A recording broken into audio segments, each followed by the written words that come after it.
been to create a medical cannabis clinic, a patient-led medical cannabis clinic.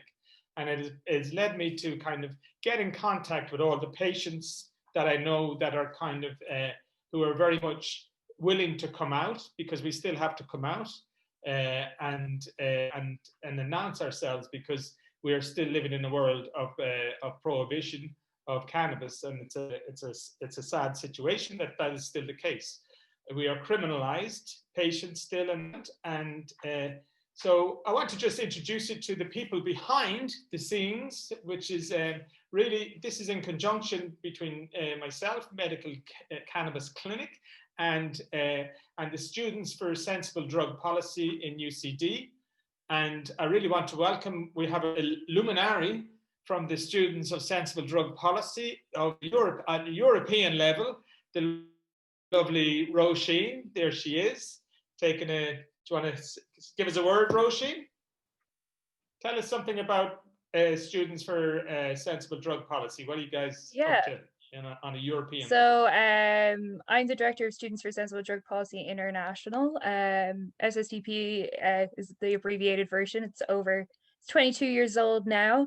Originally started in the US back in 1998. And the whole idea for this organization is that young people are so often used as the reason for creating prohibition-based policies, so policies that make drugs illegal. But it's really rare that young people are ever included in any conversation around drug policy. And it's also very rare that any sort of research is done around the way young people use drugs, why they use drugs, and the dangers that they encounter. So oftentimes those policies aren't even directed at young people. So the whole idea for Students for Sensible Drug Policy is to bring young people to the table, for us to be able to advocate for human rights-based policy, and for ending the war on drugs. So prohibition-based policy, I'm sure as many of you will know, has made drugs a lot more risky and a lot more dangerous for people to use, because we don't have access to things like a safe supply or anything like that. So, and by making it so secretive and illegal, you're putting people in prison, making their lifestyles a lot more difficult because of all of the things that comes with having a record and that sort of thing. So our whole idea is that if we take away the prohibition aspect and we bring in human rights-based policy, give people access to health, access to, security and education, all that sort of thing, things will be better. And we want young people to be able to be there to advocate for that sort of stuff. So yeah, we advocate from all levels. So we go from campus level all the way up to the United Nations. So we're in over 30 countries at the moment. I think we reached 32 yesterday, which was really exciting. The majority of our chapters are either in the US, Europe, or West Africa, though our African chapters have grown pretty rapidly over the last 5 years, and now we're starting to see a lot of Eastern African chapters popping up as well. So our movement's growing really rapidly, and we like to focus on kind of a wide breadth of things, from drug education to harm reduction, from both nightlife and overdose prevention. So we're kind of a wide breadth, but yeah, I guess that's SSDP in a few words. Well, it's excellent, and you're so badly needed. And you all are voters, Everybody that's in this college, I believe there's 25,000 students, are all of voting age. So this is the power that's inside these students in the colleges. We have an incredible voting bloc, and there's all the other colleges in the country, and so that's the motivation for these talks. Is over the next 5 weeks we want to get this out and try and get a bit of a movement going here, and trying to get things. Looking forward to 21. We're all locked down in the moment. Nothing's going to happen between now and 21, and so it's a good time for us to collect thoughts, reflect,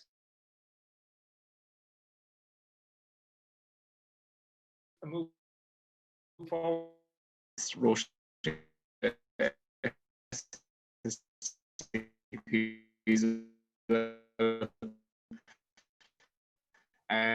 Just from the SU perspective, we're delighted.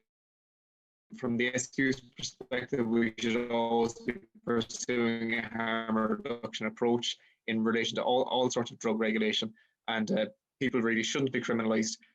for having access to medication that they need. So I suppose we're looking at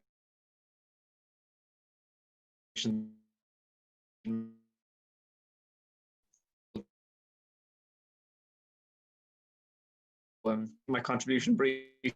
I'm not an expert in the issue, so I'll hand back to the expert. Thanks. Well, thanks so much for helping facilitate it. And we have 4 really great talks coming. And how the talks have kind of come about is kind of what I've been doing in the Innovation Academy Medical Cannabis Clinic. And it's in the sense that this is irrelevant. It was more females than men. That's okay. That generally is, ladies. And ages were all over the place. We even had 75 or older. So there was some proper older generation in there. But the thing I wanted, the reason I wanted to show you this was this question I asked was, tick the box if you or anyone of you know suffer from any of these conditions. And the conditions are these are all the kind of conditions that are generally now recognized clinically as being beneficial. People treating themselves with medical cannabis, it's proven beneficial. So we have multiple sclerosis. We've got that tonight. That's our talk tonight.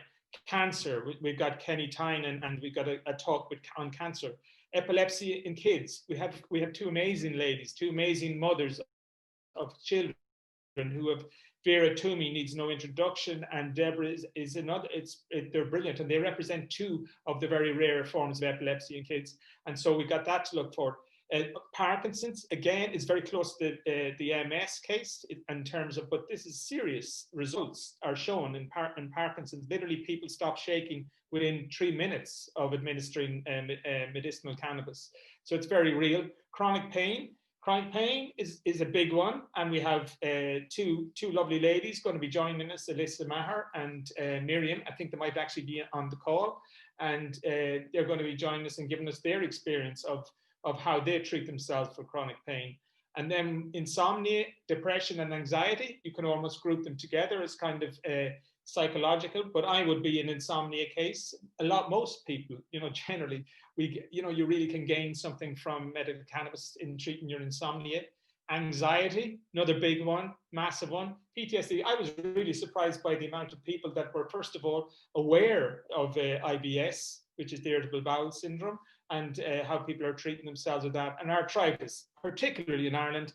My own mother has massive problems, issues with arthritis, and because of the weather and whatever. So, you can see there that this is the percentages, just like 50%. There's 9,000 people, tonight's about MS. And so there's 9,000 people with MS in Ireland, which is quite a lot of people. And and I am one of those. And we'll be talking, that's our focus tonight. So I'm going to give you a little bit of background to my story directly.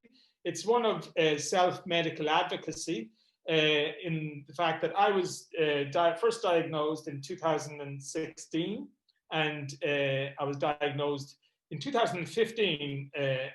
I have PPMS, which is primary progressive multiple sclerosis, which is the jackpot, if there is a jackpot to win, of multiple sclerosis, because you're kind of, you're going downhill, and you go from stick. Generally, the MO is stick to walk, and I walk with a stick. Do I have my stick here? I don't, but I walk with a stick, so I didn't like the prognosis, which was no treatment, no cure, and you're not going to stop this. You're going to continue to go downhill.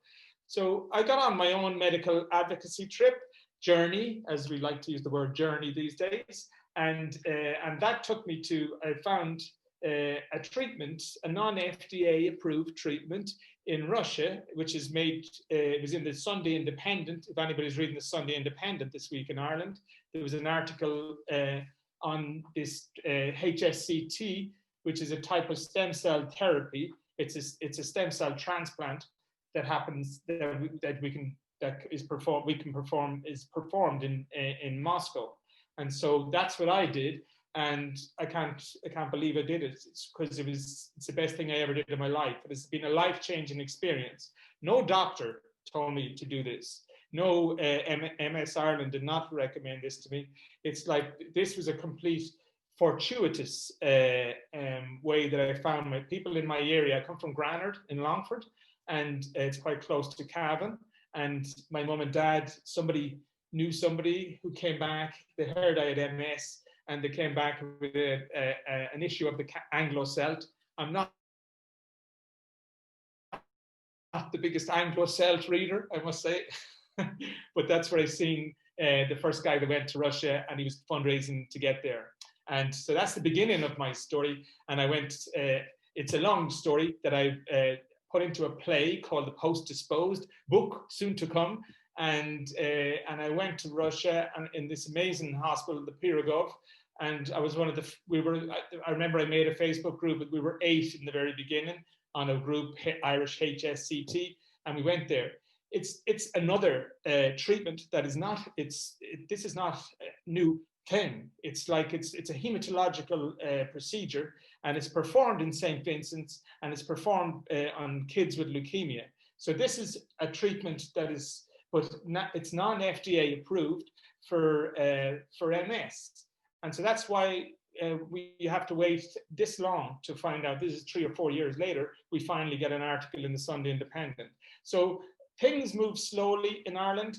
And so that's my journey that has driven me to kind of go, right, okay, well, I've got to tell people, because people ring me up. I have a website, stopmyppms.com. I made a play, The Post-Disposed, and I did all those things. And I'm quite outspoken, and I have a level of profile somehow. So, how do we get to MS and cannabis?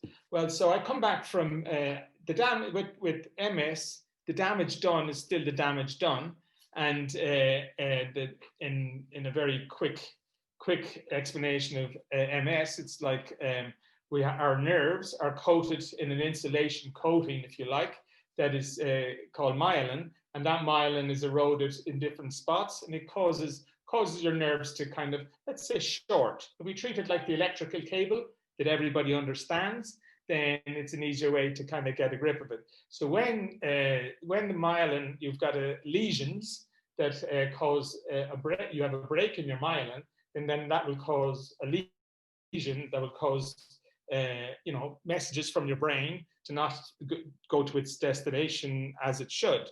So in my case, I have a big lesion on my spine, center of my spine. There's technical terms for everything. I'm not I'm not so technical in these areas, but I understand what I need to. And so I've a very nasty lesion on my spine, which is the one that directly affects my mobility. So how that manifests itself is I can't walk more than a kilometer. So I'm here in Barcelona. I don't know if any of you know Barcelona, but Eixample is an area with a lot of blocks, and so I could do 13 blocks, and then I needed a proper sit down. So that's about a kilometer, 1.2 kilometers, and then I'm refusing to go visit you if you're that far away, you know. But I live my life in that way. But one of the results of that is I'm living quite healthy, thanks to HSCT. So thanks to the fortuitousness of finding that via the Cavan Celt, and also I've had a long relationship with this city, Barcelona. I've been an event manager here since 2004. I created my first event here, which was the Irish festival called El Féile, legendary. There's not much legacy left in the city. It used to happen on Paddy's Day. There's still a currach race that happens down by the marina. I got the permissions for that to happen, and it's like that's about all the legacy of that festival. But I did flip into comedy, so I run comedy shows in Barcelona for all these years since 2004, and I literally 2 days ago. I'm very tired, so if I'm talking too fast, I apologize, because I'm very tired. because I just cancelled Barcelona Comedy Festival because of this, as they call it here, puta virus. And so it's the latest big event to go to the wall. But I had Blind Boy and a bunch of stuff lined up for that. So anyway, it means I'm in Barcelona, and Barcelona is a place that I've come into a lot. I know the cannabis situation, the scene in Barcelona. There's a surgery just a few blocks away from me. I say surgery, it's a clinic.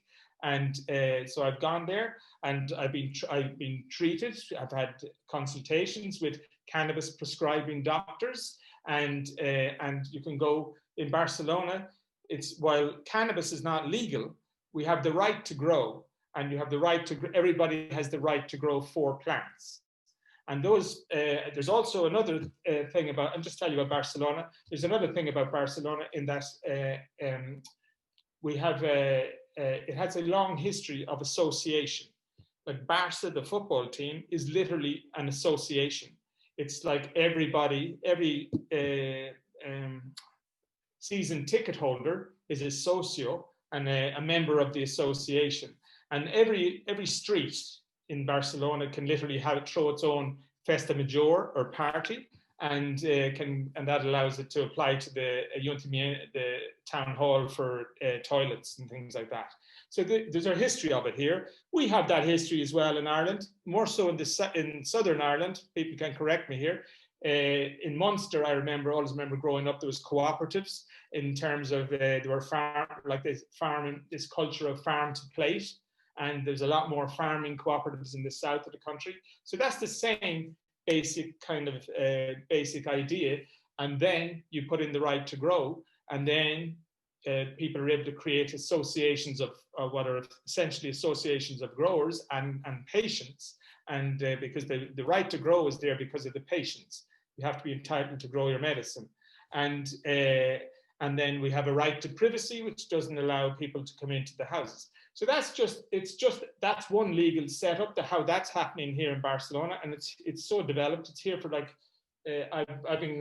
I had Mr. Nice in Barcelona, a comedy promoter, and I had Mr. Nice with Howard Marks in Barcelona in 2011, when I would have met some of the Mr. Nice. Does everybody know Mr. Nice? Give me thumbs. Howard Marks is okay, we got raised hands there somewhere. Anyway, what is this thing on my? Okay, it's okay. Everybody hear me still? Somebody speak? You're good still. Oh, I'm good still. Okay, thank you. So anyway, so Howard I had over here, and through Howard, promoting Howard, it kind of brought me into contact with all of the kind of Barcelona, let's say, cannabis scene. And I still have all those contacts, and it will form a little bit of the basis about providing world-class products within Cannabis Clinic and things like that, and being able to hook up. I want to be able to hook up people directly with appointments here in Barcelona. You can speak to an English-speaking doctor. So moving on, I want to, so just to, I don't know, the reason I'm here, so I want to just demonstrate. So my issue is nerve pain, and it is, a lot of people talk about spasticity when they talk about MS. There's a few different symptoms that come directly, and that's spasticity is the big one, when people have a very real issue of muscle spasms, and then, but my main one is nerve pain. If I walk too much or done too much, then that night I feel very, very bad with a lot of pain in my feet. But thankfully, I can go to the shop. I can go to the shop here in Barcelona, and I can load up with my vapes. And every night I have a vape pen, simple vape pen. I'll have a blast of that before bed. It's very high in THC. But my vape cartridges are things like this, where you've got a QR code on the back, and that gives me the entire lab results of everything to do with what I'm putting into my body. And we're not putting tobacco into my body, which is the other great advantage. But if I want to do flower, then I can use a different vape for that. And so, the key, and really the key I find for me, it can be a very personal thing for people, that we're always looking, is to look for your sweet spot between THC and CBD. And if the vape or the vape that I'm using is maybe a little bit too psychoactive, then I'll take the edge off it with a bit of CBD. And this is an isolate, it's 100% CBD. So there's ways that you can find for your own body and your own situation. And so what I'm trying to point out is there's not really a kind of a fix for everybody that works for everybody. It's not a cure, it's a treatment, but it's a totally effective one. It also ensures that I sleep well at night. It also ensures that all of this works for me. I'm pretty healthy and I'm doing all right. I've stopped the unstoppable disease. Apart that's done with HSCT, but now medical cannabis is an absolute vital part of my life. This is a recommendation for everybody. You want to know about medical cannabis? I'm not getting commissions or anything, but this is the book to buy if you want to know about the broad stroke of illness, of conditions that are highly treatable by medical cannabis. So really, that's my story.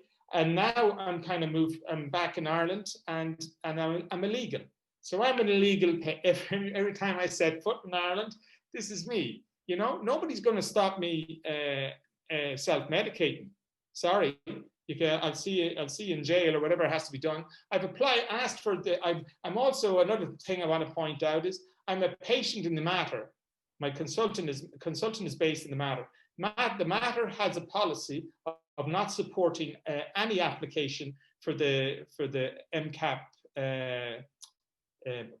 what's the name? The program for medical cannabis in Ireland.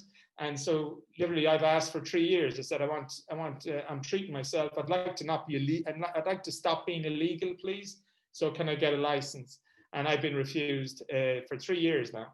And the Matter then actually have a policy. So what's the point in a program when you have a major hospital in Ireland, and I presume, I don't know how many patients are involved in that, but they don't get any application listened to them.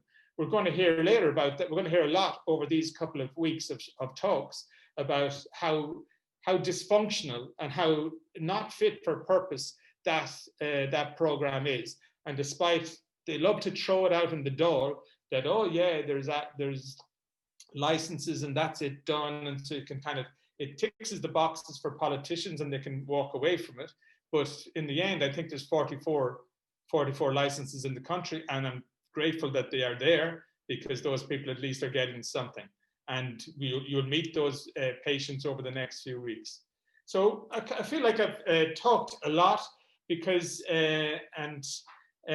but that's my story in a nutshell, and I'm very passionate about enabling, educating, helping people understand directly. 9,000 people with MS in Ireland, 9,000.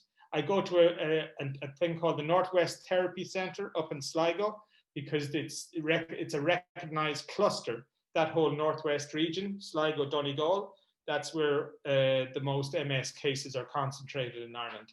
But 9,000 people is a lot for any illness, and that's why it's reflected in that little survey there, that half the people know somebody that have MS. 47% say they know somebody with MS.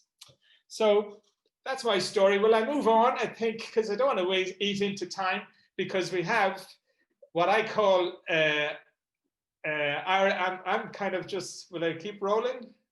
Rory, somebody help? I keep rolling through it, yeah? Yeah, you're good. Yeah. No, you're fine. Take your time. Go on. Keep going. Yeah, well, I'm conscious of time, and here he is. This is a man that I have known for a while, and it's come out of all my story there a bit, because I met Tom along the way. I read he's got his partner Marie Fleming has the most remarkable story. I think it's a remarkable Irish story, and Tom is what I call Ireland's campaigner in chief. And I'm so happy and delighted to have him here, because that's what you are, Tom. You're Ireland's campaigner in chief. Well, it doesn't feel like that. Well, we see you that way, man, because we need people leading. Or is that that's just, ready, is willing that to just put because of my themselves. age? No, relax. So, Tom, tell us a little bit about your MS relationship story, as you want. Well, I met Marie many, many years ago. Marie had MS before I met her. We were both separated or divorced. And I met her, but there was no sign of her MS. She was in relapse and remitting. But after a couple of weeks of knowing her, she told me that she had MS on the basis that she wanted me to know that if our relationship got, I suppose, serious, that this could possibly and most likely be a very big factor in our lives together. I didn't, as she put it, walk. We moved in together in the place that I'm in now, this cottage in Wicklow, and her MS progressed and her life digressed. And during that time, I suppose two issues really became, I suppose, well known. The first one, I suppose, I just get out of the way, was the right to die, because we took cases to the High Court and the Supreme Court over that. But the other one, which is more or less in the background, was the use of cannabis. And her symptoms had got to the point where the pharmaceutical medication wasn't really working. Or if, for instance, her pain medication, if she was taking sufficient pain medication to even dull the pain, she was comatose. She had no life, no quality of life at all. And through the MS community, I'm going back now 30 odd years. Marie died 7 years ago, coming up to 7 years this Christmas. So I'm going back 30 years or more, about 32 years, where there was no real talk about cannabis as a medicine at all, anywhere in Europe. And through the state, through America and the cannabis, or the MS community in America, I came across people that were using it and trying to use it and experimenting with it at the time. So as one does, we tried anything. So I bought cannabis on the street. Cannabis to me at the time was a recreational drug. I had no idea there was any medicinal benefits to it, because it had been more or less, it had been criminalized, particularly out of America. But we started it and we were very surprised at the results. But I was also very conscious that I had no idea what we were buying on the street, that there could be anything in it. And I remember from my college days that there could be anything in it. So we started growing our own, and we turned our little cottage here in Wicklow into a cannabis farm.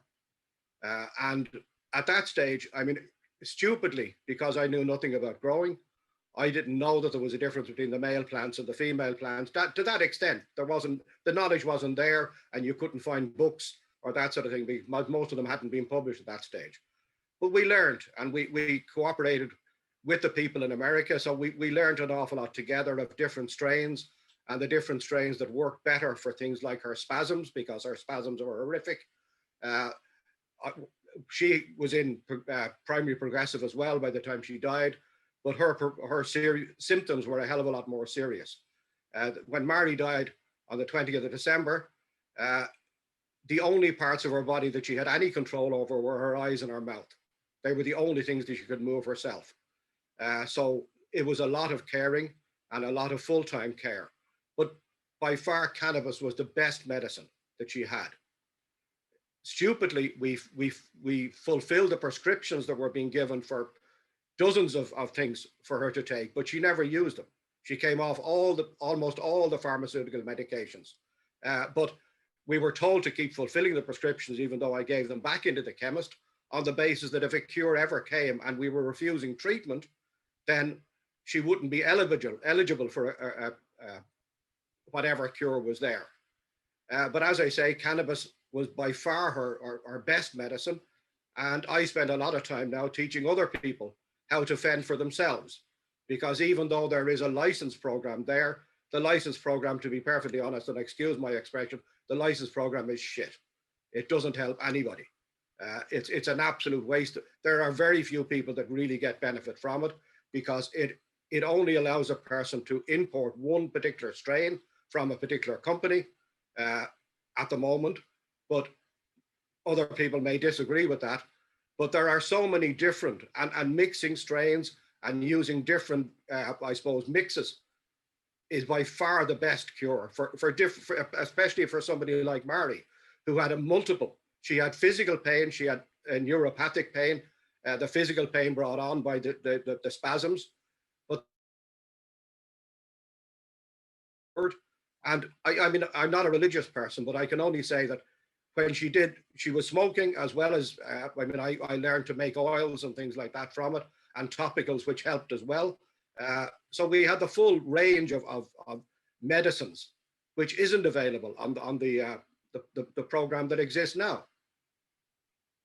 So I mean, that's our history. But I work with an awful lot of people now, teaching them to break the law, to be self-sufficient in treating their symptoms, because that's the only way that it can be done.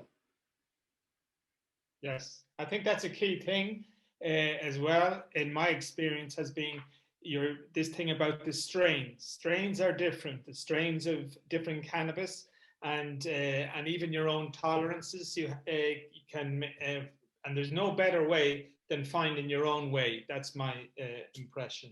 Yes. So you did that. Well, it was I suppose for the first 5 years, we were really shooting in the dark. We were experimenting.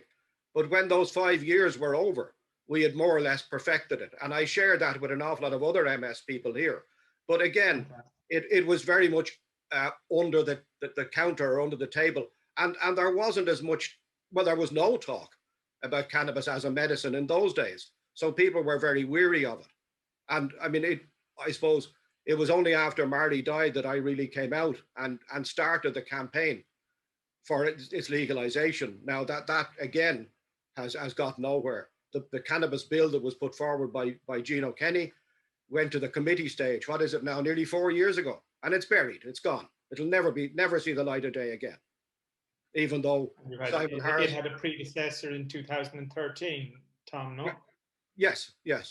Luke Flanagan. Well, that was more recreational, or a mix of recreational, whereas the bill that was put in by Gino, I mean, Luke's bill was shot down immediately because it really wanted to legalize recreational as well. But Gino's bill was purely about medicinal use. And while it got reasonable reception because of people like ourselves, like a lot of people that were campaigning at the time, and even the MS Society sort of came in behind it because of the knowledge that I'd passed on to them.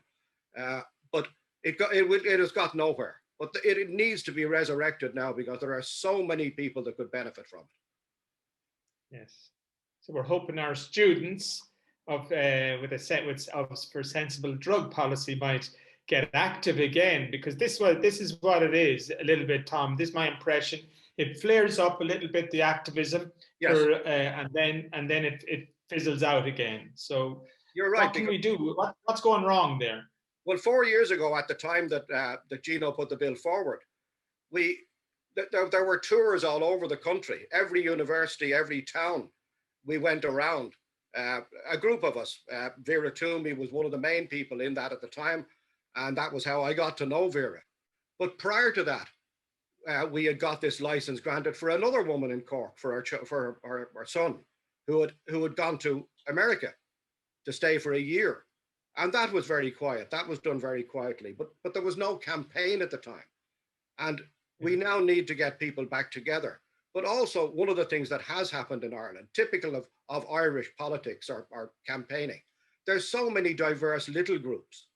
And I could name 10 groups that are cannabis, between patient advocacy groups, people that are I mean, and I'm just talking about medical.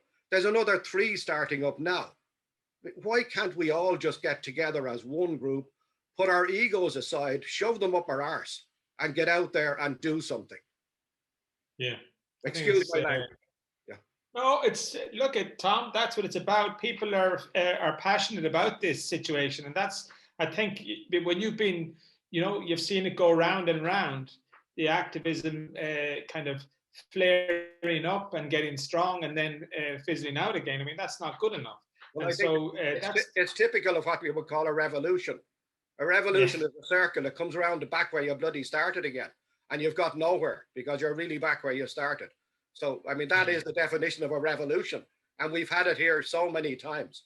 And then everybody drifts apart and the people grow up a little bit. I mean, I remember the original, activity within the SSDPs, particularly down around Cork and Galway. And I mean, they were very, very active at the time on the help not harm side as well. But they just seem to have fizzled out. Yeah, we've got Graham DeBarra, who had been involved in those days. Graham is involved in one of the talks. At the end of the talks, I saved that for the last talk I saved to really try and fire us up a little bit on the activism front and tell us what can we do and put the fire under us to kind of get moving. Fire under the students, because we need the youth, to come and really step up here. This is, we've had some major movements in Ireland in the last couple of years. They've got them over the line. We've got gay marriage over the line. We've got the repeal the eighth. This is important movements, and a progressive nation seems to be appearing. So let's we need to kind of build on all those momentums, don't forget the right to die one in there as well. There's a bill just gone to committee. For sure, right to die. Absolutely. Yeah. I was going to leave it till the end, Tom, because that's why you are campaigner in chief, because that's one of the big global issues now that it's gone through New Zealand. Yes. Delighted to see these things happen for you, Tom, because I know how important and how impassioned you are about right to die. But tell us about that bill as we're talking about it. Well, I mean, it's a medical-based bill, which is very restrictive, but at least it's a start. It's something that could go in the right direction. Most of the medical bills that are out there are very, very restrictive, in that almost all of them have clauses in it that a person has to be almost dead before they can avail of it. And in a lot of cases, I mean, it is debatable, for instance, even though Marie became the face of the right to die here in Ireland, but it is debatable whether she'd qualify, because technically MS is not a terminal illness. People don't die from MS, they die from the symptoms. It's the side effects of the MS that kill people, and the same with motor neuron and Parkinson's. So it's debatable whether it would be classified as a terminal illness to qualify for the bill. And also on Marie's side, I mean, when we went to the High Court, the court asked for her neurologist to give some idea of our life expectancy, or whatever way you'd like to put it. And he couldn't. He literally put that it could be 2 weeks, 2 months, 2 years, or 20 years. And that was as close as he could pin it down. Now, she died within a year of that. But again, she wouldn't qualify for a 6-month thing. But it's a start. And it also brings the issue to the fore that people talk about it. But the organization that I'm in, again, coming back to the thing of taking things into your own hands, it's an international organization, Exit International. I'm one of the directors, world directors of it. And we teach people how to take things into their own hands. We teach them methods. We teach them, particularly the ones that don't work, because getting a peaceful death is certainly not an easy thing. And getting the means of that is very difficult. But anyway, we've gone off the cannabis thing, which is what we're here to talk about. Right. Yeah, so, but your experience, they're all kind of somehow crossover experiences of kind of the campaigning. And what's your impression? You've been around it, you know the politicians, you know the parties. I mean, because it's no longer about personalities. These parties move as one, as we're seeing clearly yesterday. People get whipped and into voting, and that's them done. So we're dealing with a one government kind of party that's essentially 3 parties. How can we move this forward in a kind of... What I found in dealing with politicians anywhere in the world, and I was very much involved in the initial stages in New Zealand. In fact, I should have been out in New Zealand for several months this year if it wasn't for COVID, as part of the campaign to get this over the line there. And also to get involved in the cannabis thing, because they were voting on that as well, on a recreational side of things, which didn't go through. But what I found is that most of them, while they get into politics with great intentions, as soon as the parties get together as a group or a party, it's power. And they can't have power unless they get elected again. So as soon as they get elected, they're working on being re-elected. And they won't step out of line. They won't take a chance. they will only do things that they think that the general public, which is why, for instance, that we had to have a referendum on mixed marriage, on gay marriage. There was no need for that. That was the politicians abdicating their responsibility. We didn't need to change the constitution to do that. A law could have been passed in the Oireachtas, just like that the High Court said that a law could be passed on assisted dying. But it's not a popular subject, and they only deal with things that will gain votes. And that's unfortunately my opinion. Is a referendum a route for cannabis, do you think? It could be, yes, but there's no need for it. Yeah, I agree that there's no need for it, but if we can't move forward, I mean, that's what happened. Gay marriage. I mean, that's why the referendums happen. Well, one of the things that I feel here is the biggest drawback to getting cannabis, an access to cannabis properly here, is education, and particularly education among the medical professions. They're going to have to be involved. It can't work as a medicine without the medical professionals being involved. They know nothing about it. There's no education program for them. So that's something that I've been talking about. And I just don't have the funds or the resources to organize something like that. But sure, I believe they won't get behind it unless they know. Is looking at this space like a mad thing. It's hovering over it all the time. Yeah. And in Holland today, literally today, you've had one Betrocan. Betrocan is on the program, access program. Yes. So Betrocan, that drug got another 1.8 million. The Dutch have gone from their kind of liberal attitude and coffee shops and that kind of world, and they've been closing them down for quite some time, and they're moving into just the medical cannabis scene. So they're behind Betrocan and a few of these drugs, but they're not the answer. I mean, this is not.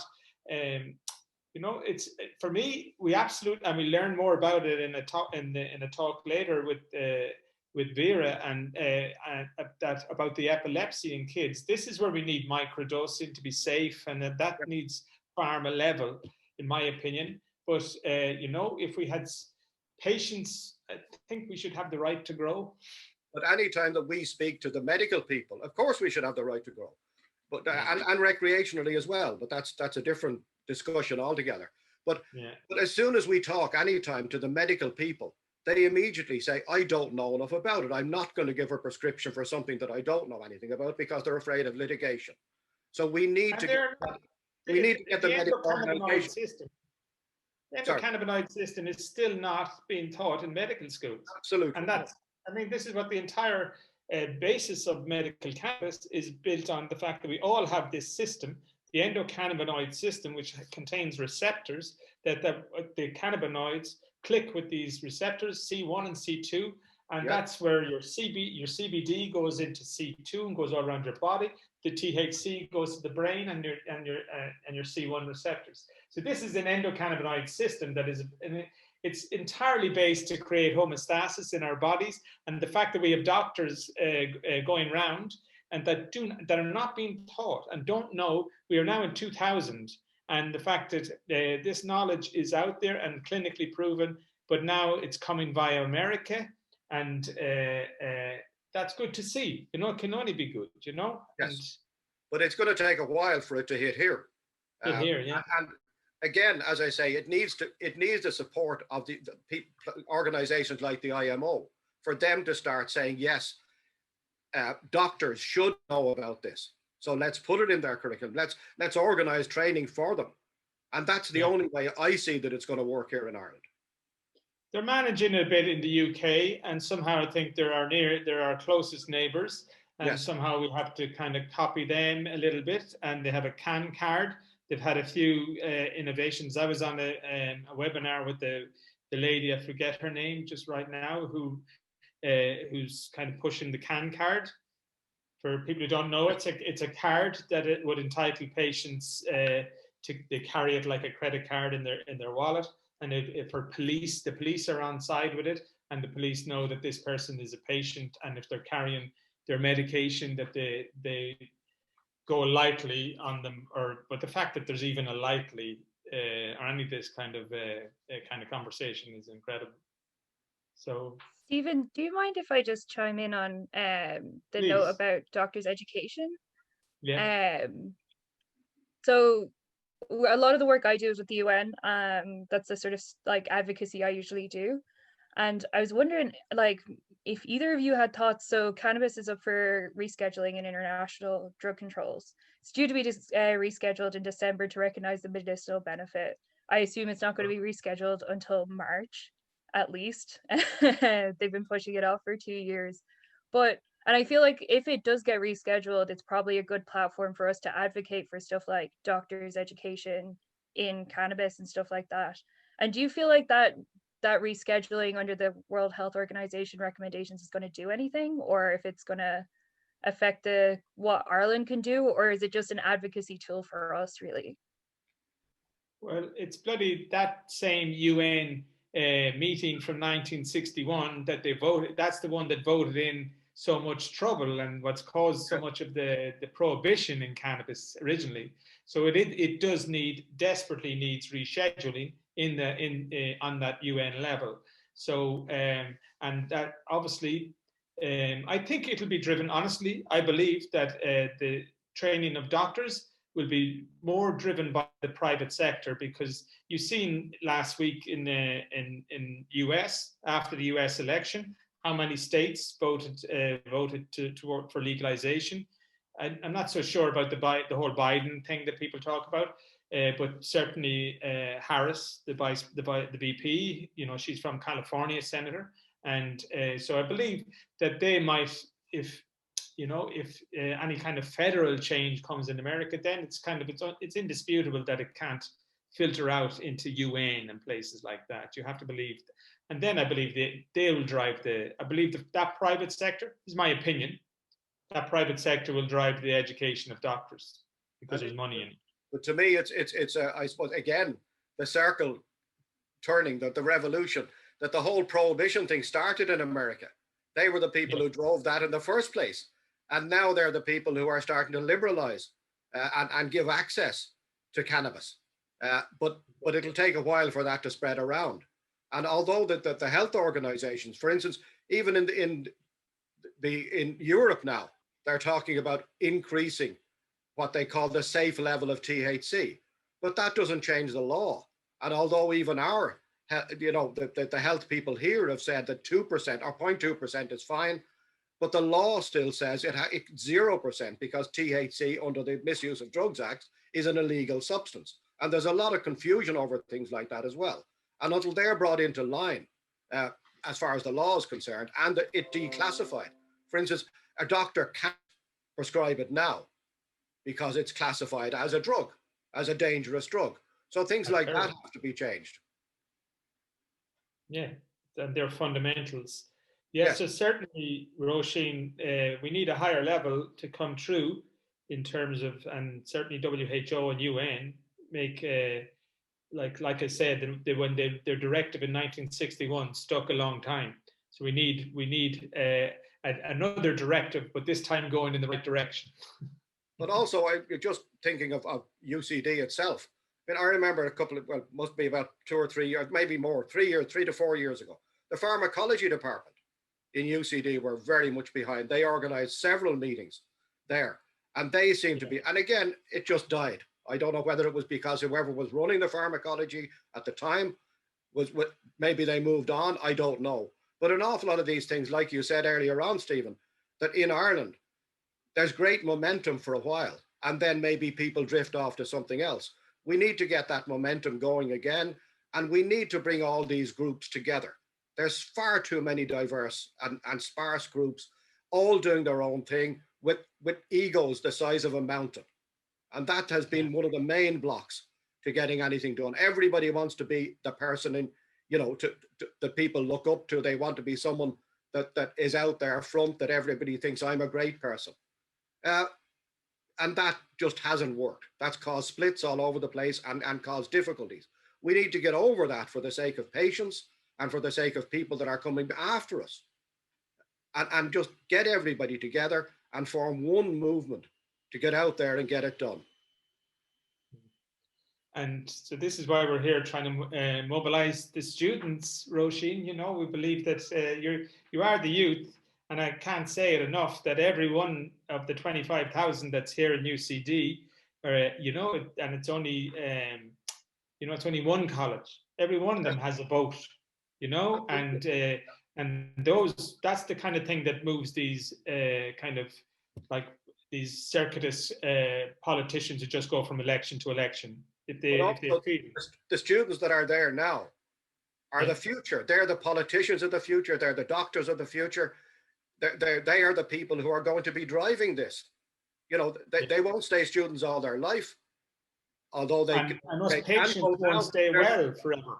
They're the people who will be making the decisions in the future. So if we can educate them, it may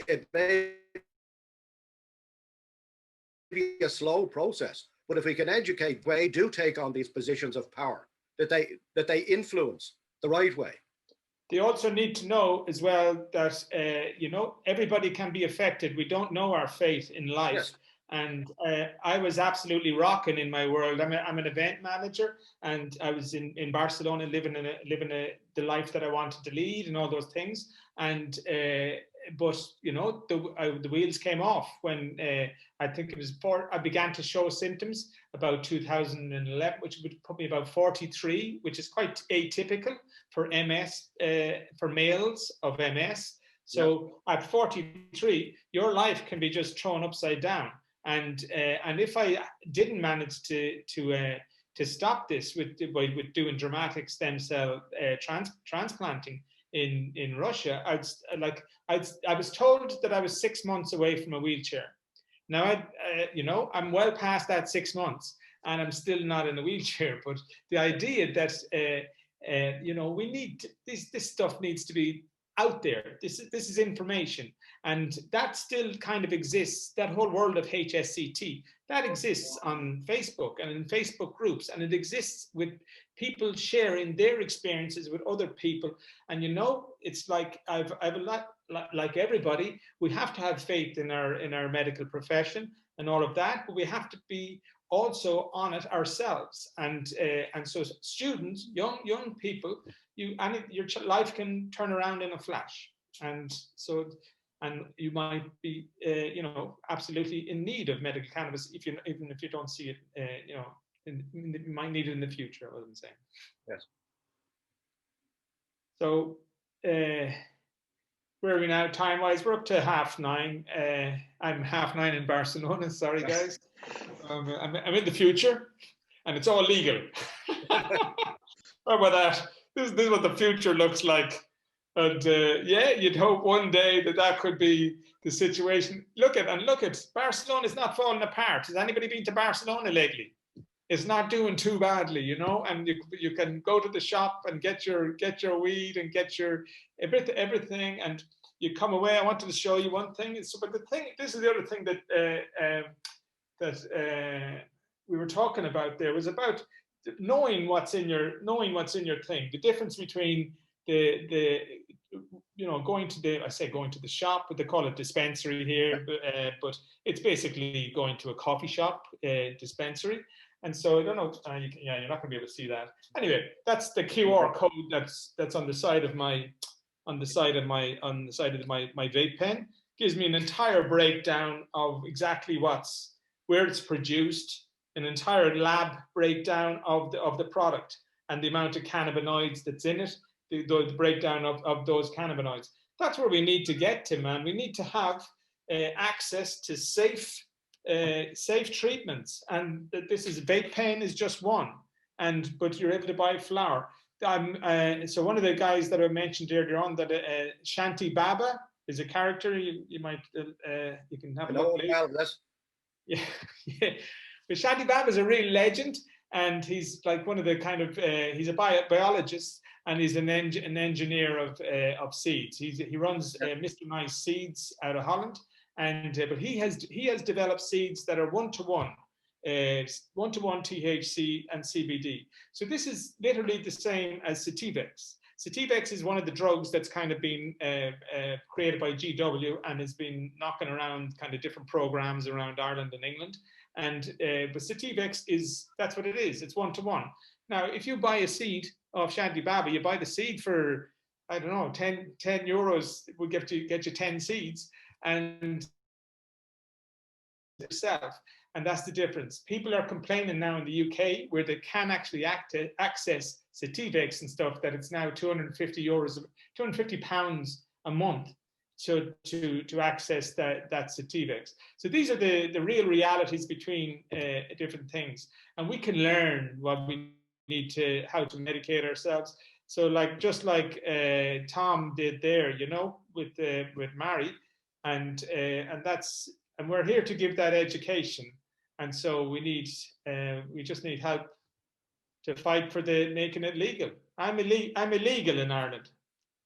Not a bad lad, I don't Welcome think. to the club. Yeah, there you go. So I think, have we got Q&A? I think, Kelly, are you on top of the Q&A? If we got Q&A, it's in the chat. Yeah, we just asked there if anyone had any questions or whatever. If you want to come out and say them now, or if you want to pop up your hand, we can get you. Yeah, unmute yourself and let go. Anybody? Don't all jump. No, nobody wants to know anything. Yeah. Stephen, I was going to ask you, can you talk a little bit about what you're doing or what you're planning on doing in Ireland with the medical clinic? Cannabis clinic. Yeah, my idea is, again, it's built on a kind of self-medical advocacy, and I just want to provide lines to educating people about how they can get what they need to know. And so, like I said, I've got, in terms of growing, you know, you can't grow, so we can't promote that, but we can't promote anything that's illegal, but we can, but education and information is not illegal. And so I would certainly, it would certainly be about connecting people up, making people understand that CBD, making kind of demystifying. The idea behind these talks is to demystify medical cannabis, and that's what we're going to do over these talks, is to kind of get under it and find out what people need to know. And in that survey, some of the things I didn't show you is that we had a lot of people just not knowing stuff and looking for education. And so the idea of the clinic, I hope to make events, and I hope to take a couple of educators, and there'll be people like patients to take them around the country. And so in terms of, I'm a member of Longford MS, for example, a bunch of people, that therapy centre down in Sligo, right under Ben Bulbin's head. And I go there 3 times a week for therapies, reflexology, and they've got an oxygen tank down there, and I get physio. I don't get anything off the other thing we have as patients, we're uninsurable. I'm uninsurable. You get MS, you're uninsurable. And there's a bunch of other kind of stigmas. You can't drive because you can't, there's a lot of things that affect your life directly.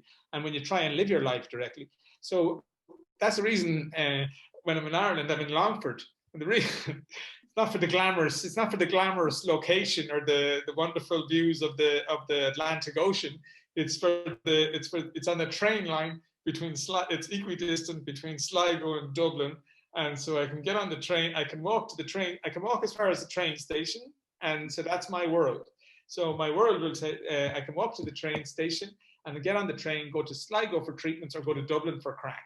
And that's my kind of, my Irish world.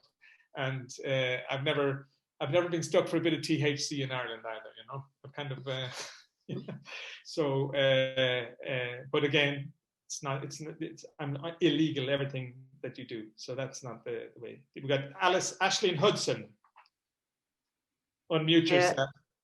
I'm a mature student in UCD and kind of involved with campaigns for mature students.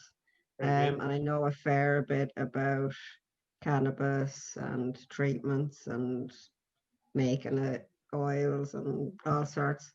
I wouldn't mind maybe getting involved with the SSDP and getting a little campaign going if somebody would. There you go. Roisin and Rory are there. Come on, let's build a movement here. That's my, and again, to go back, sorry, Clean, about the medical cannabis clinic. I want to be instrumental in building a movement, and I think it's time to build a proper movement, an active one. And so that's what this is. That's why we're here. And So fantastic, Aisling, if you want to send me an email at roisin@ssdp.org, or I put my phone number there in the chat, you can get me on WhatsApp.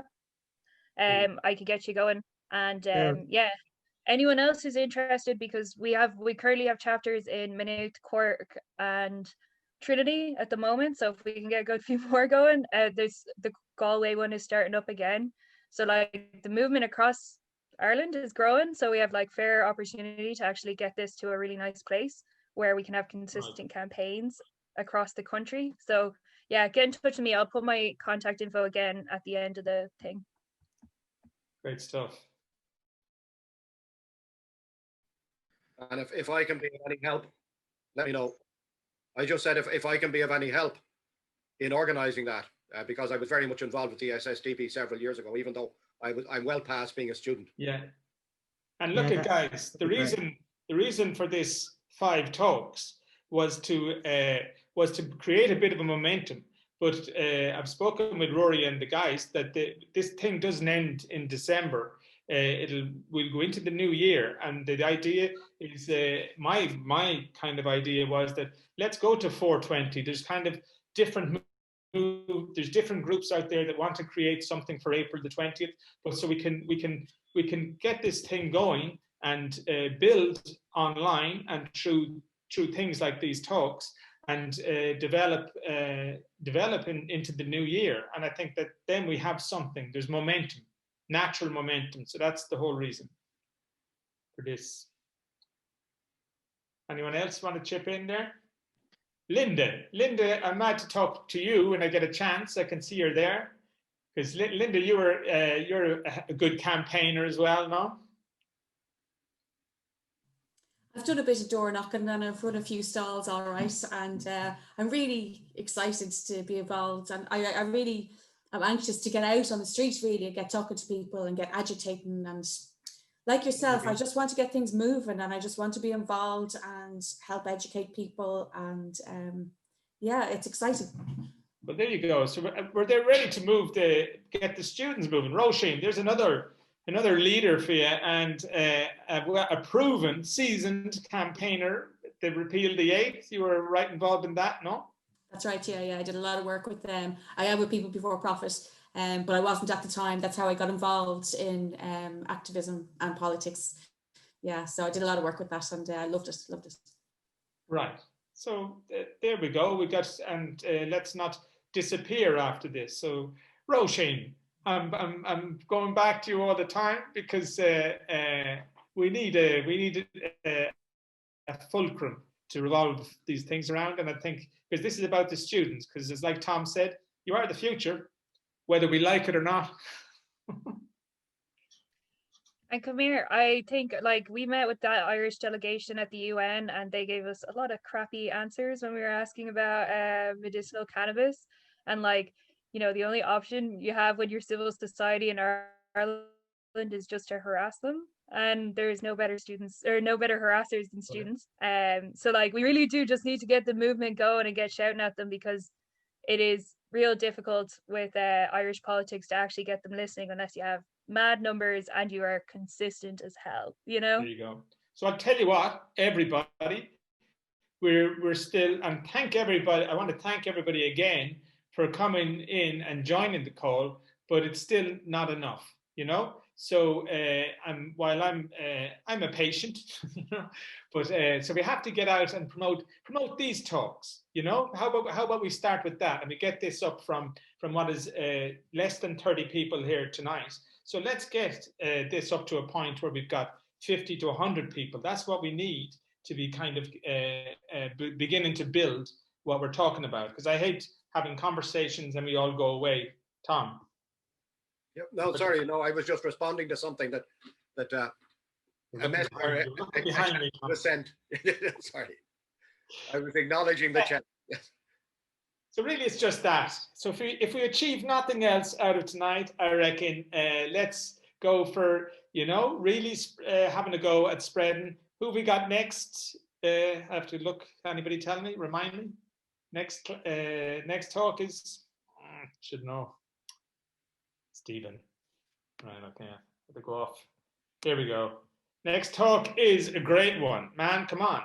This is two lovely ladies, Miriam Haskin and Alicia Maher, and they're both chronic pain license holders. And there's an awful lot of people in Ireland who are under the impression that, I have to find my way back, hold on a second. Under the impression that, or don't know that chronic pain is covered, who can get this license. But again, we get next class, we get next talk, we get next class, sorry. Next talk, we get an insight into the world of the license, and neither of the girls, I can tell you, are happy about it. And Alicia is, even like myself, something of a medical refugee. Is the other thing. So she's in Valencia most of the year. You know, Alicia is on here. Is she on the call? So I don't like talking. Anyway, but so that's a great talk. The next one. So please, let's get out, guys. If we do nothing else, let's go out and find another 10 or 15 people to come and join the talk. So I think that's me done, unless anybody's any other question. That was Where can we find out about the next talks?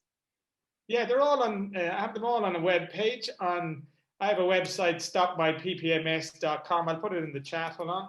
And I'll try not to mess up the times and time zones.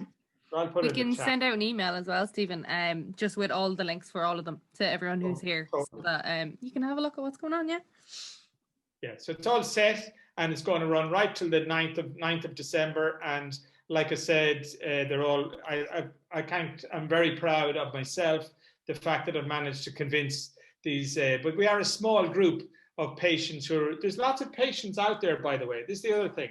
There's lots of patients out there who don't make themselves known.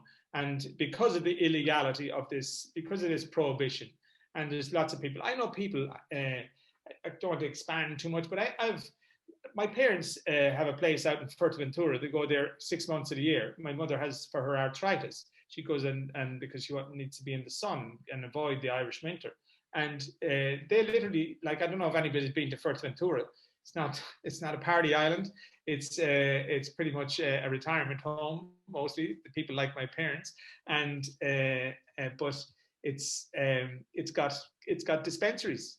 So the law is, the gray area law is good all over Spain. So in the Canaries, you can get your hash and your vapes and whatever you need. So I literally know Irish people, like people in their 70s, MS, different people, and they're in the Canaries half the year, and they're there for the heat, but also because they can get their medicines. So this has to end, but they're the type of people who are not going to come on, you know what I mean? Come on to these kinds of forums and make themselves public and talk publicly about it. And that's the situation. So I feel we have a commitment to kind of make it easy for those people.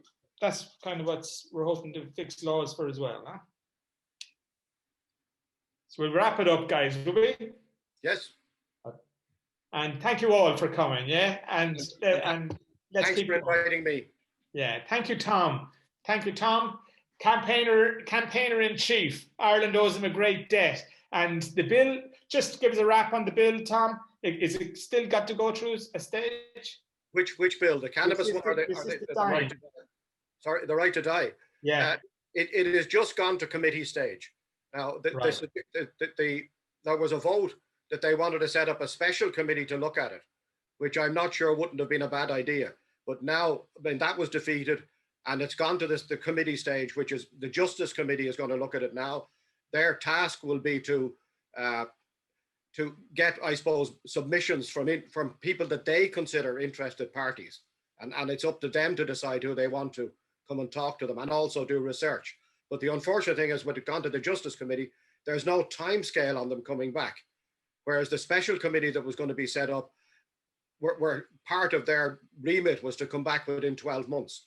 Now, they may not have come back positively, but that's another thing that a campaign is going to be needed to be organized here, because any poll that's been taken on the public, from the public, there's been an overwhelming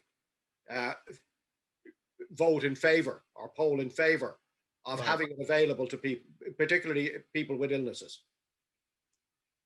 Well, fair play to you, Tom, for keeping that late. And it gives, that's the same kind of that's what we're here for, man. We're here to talk. We're talking medical cannabis, but you have to fight hard. You fought hard, Tom, to get these things, to push these things on. So one of the things that I did say, I said publicly as well, it was, as far as Marty was concerned, there were two drugs that kept Marty alive. One of them, as I've said already, was cannabis, because our quality of life was improved so much by using cannabis. And the other drug was our euthanasia drug, that as soon as we imported, again, the thing that I've said is the two illegal drugs kept her alive, because the cannabis was illegal. We were growing it ourselves. Anyway, I've said that before, but our euthanasia drugs were illegal as well. But as soon as she got them, which was, I'd say, 6 years before she died, she just put them away. She knew that she was now in control. She could make that decision herself, even though the decision was illegal, but she could make that decision herself. And I said that I would help her at any stage, because she'd gone beyond being able to help herself, if that's the way to put it. But two illegal drugs kept Marty alive. She got on with living once she had those drugs available to her. And a psychologically better place. Exactly. She just stopped worrying about her death. She didn't want to die. She just had a fear of a bad and prolonged death. And she didn't want MS to be in control of her death. It was controlling her life, but she wanted to be in control of her death. And she got that option when we imported the drugs. Well, fair play, Tom. That's all I can say to that. And it's an inspiration, and it should be an inspiration to all our students and all the rest of it. We can get things done, if we set our minds to it and keep going. So on that, okay, guys, look, give us a bit of feedback on Facebook and things like that, and let people know that I wasn't such a gobshite, and Tom was all right as a sidekick. But even as a geriatric. There you go. Thanks very much, guys. Wisdom now and again, Tom. Okay, bye-bye. Good night, guys. See you soon. Thanks a lot.